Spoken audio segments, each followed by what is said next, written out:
फकीरा दल मुंबईच्या वतीने मातंग समाजाच्या परिवर्तनासाठी कार्य करणाऱ्या प्रमुख कार्यकर्त्यांची बैठक आज विक्रोळी मुंबई येथे आयोजित करण्यात आली आहे। तर त्याचे महाराष्ट्र राज्याचे प्रदेशाध्यक्ष इथे स्वतः उपस्थित आहेत।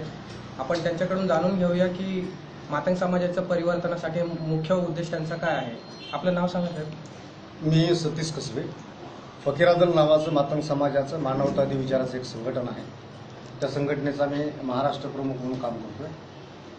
महाराष्ट्रामधला मातंग समाजाची जर सामाजिकदृष्ट्या विचार केला तर संख्यात्मकदृष्ट्या खूप मोठा मातंग समाज आहे। तरी पण राजकीय, सामाजिक, सांस्कृतिक आणि शैक्षणिक पातळीवर या समाजाची अपेक्षित परिवर्तन किंवा अपेक्षित बदल जो अपेक्षित होणं आवश्यक होतं तो झालेला दिसत नाही। त्याचं कारण असं आहे की विचारावर आधारित समाजाला एकत्र करून त्या समाजाचं सामाजिक अस्तित्व निर्माण करण्यासाठी ज्या पातळीवर काम करण्याची आवश्यकता महाराष्ट्रात होती त्या पातळीवरचं काम महाराष्ट्रात झालेलं दिसत नाही। आणि म्हणून मातंग समाजातल्या शिकलेल्या वैचारिक पोरांना एकत्र करून समाजाचा इतिहास त्यांना समजावून सांगून त्यांचा इतिहास निर्माण करण्यासाठी तयार करण्यासाठी महाराष्ट्रामध्ये एक प्रशिक्षित वैचारिक कार्यकर्त्यांची चळवळ फकीरा दल नावाची आम्ही चालवत आहोत।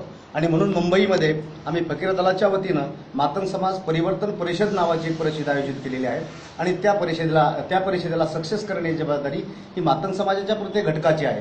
म्हणून मुंबईमध्ये वेगवेगळ्या विभागामध्ये समाज परिवर्तनासाठी काम करणाऱ्या कार्यकर्त्यांची आज इथं बैठक आयोजित केलेली आहे।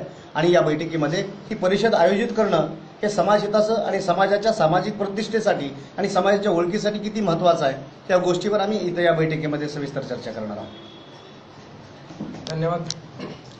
कॅमेरामॅन अविनाश मानेसह विनोद मोहिते, विक्रोळी, हिंदी 7 न्यूज।